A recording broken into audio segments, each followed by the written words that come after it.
A gente vai dar continuidade à nossa aula sobre cultura. Nós falamos na aula passada sobre conceito de cultura e discutimos cultura global. E hoje a gente vai falar sobre cultura brasileira, que é o nosso segundo item na estrutura do conteúdo. Tá?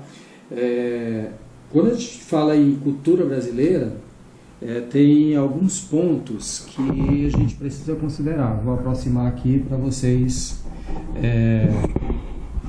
relembrarem os pontos que a gente precisa discutir. Primeiro, a gente vai falar de cultura brasileira considerando os elementos da cultura brasileira. Os elementos nós vimos na aula passada: tradições, alimentação, hábitos, a língua, manifestações culturais, as normas, as religiões, todos os elementos que compõem a cultura brasileira. Esse vai ser o nosso foco agora. Um segundo ponto, a gente vai falar também sobre composição cultural. Existe uma grande romantização a respeito da nossa composição cultural em função das etnias que compõem o Brasil, e a gente precisa esclarecer e discutir isso. E aí vou pedir, depois dessa discussão desses dois pontos, que vocês façam uma análise tentando identificar comportamentos de consumo que são característicos da cultura brasileira, tá bom? Então, um primeiro ponto que eu gostaria de começar nessa discussão refere-se à nossa composição étnica, tá? Por que esse é um ponto que eu considero muito relevante para que a gente discuta a cultura brasileira? Pelo seguinte, é muito comum a gente falar e ouvir a respeito da cultura brasileira, considerando que o Brasil é uma grande colcha de retalhos cultural, que recebemos pessoas do mundo inteiro e que o brasileiro é uma grande mistura disso tudo. Isso aí, na realidade, é uma romantização do que é o Brasil. Tá? A gente tem que ter isso muito claro. A cultura brasileira, ela recebeu de um tempo bem mais recente para cá algumas inserções de outras culturas, mas a nossa composição étnica não tem como a gente fugir disso. A gente é composto por 3 etnias: os nativos, os índios, os portugueses e os negros que vieram da África. Essa é a nossa composição básica.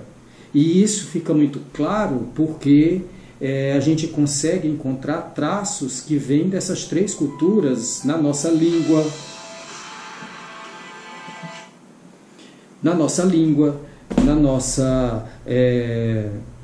alimentação, nos nossos hábitos, na religião, na nossa forma sincrética de praticar a religião, ou de pelo menos de exercitar a nossa crença.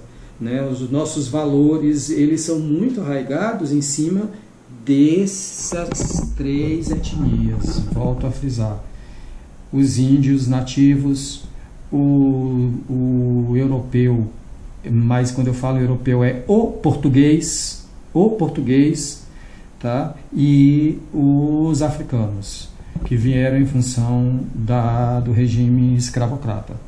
Tá? E aí é comum me perguntarem ou questionarem o seguinte: mas a influência italiana, a influência alemã, a gente até pode considerar alguns pontos nessa influência. Se a gente pegar a influência italiana, os italianos chegaram no Sudeste, mais especificamente Espírito Santo, São Paulo, e desceram em pequenos grupos até Santa Catarina, mas primeiro que isso foi muito recente. Esse é um primeiro ponto que a gente tem que considerar. Enquanto a gente está falando de uma composição étnica entre índios, portugueses e negros, que já remontam aí pelo menos 400 anos, a gente está falando de outras influências que foram pontuais geograficamente, que tiveram uma limitação muito grande em função da língua e que criaram ilhas dentro do país. Então, a influência italiana foi um pouco mais expansiva, porque pegou uma parte do sudeste e uma parte do sul, mas se você vai para a cultura alemã, por exemplo, se situa em algumas cidades de pequeno porte no sul do país, poucas cidades, né? Brusque, Blumenau, né? São algumas cidades que você tem uma colônia alemã que até pela restrição linguística se transformaram em vilas quase que fechadas. E isso permanece até hoje. São cidades que elas não tiveram a expansão demográfica que tiveram outras cidades. Tá? A mesma coisa aconteceu com os japoneses que chegaram no Brasil e se centraram em São Paulo e no Paraná, mais especificamente no norte do Paraná. Então você tem novamente duas ilhas que foram criadas, duas ilhas culturais, que foram criadas e que não se expandiram para o restante da cultura brasileira.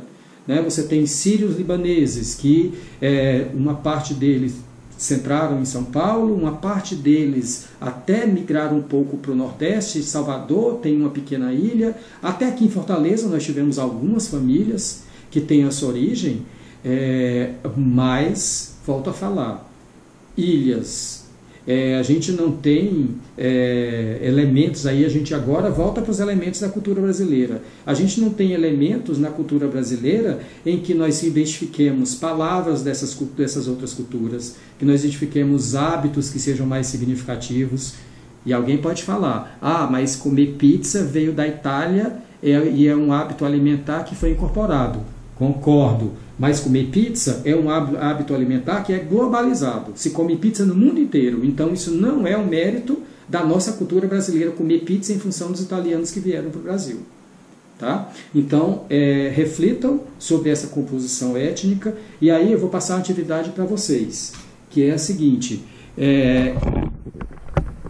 Os comportamentos de consumo, tentem identificar, listem comportamentos de consumo do brasileiro, mas que sejam tipicamente brasileiros. Não busquem regionalismos. Aquilo que faz parte da cultura brasileira, que a gente consegue identificar como um tipo de comportamento de consumo que é tipicamente brasileiro, que outro cidadão do mundo não faz, mas que é característico da nossa cultura.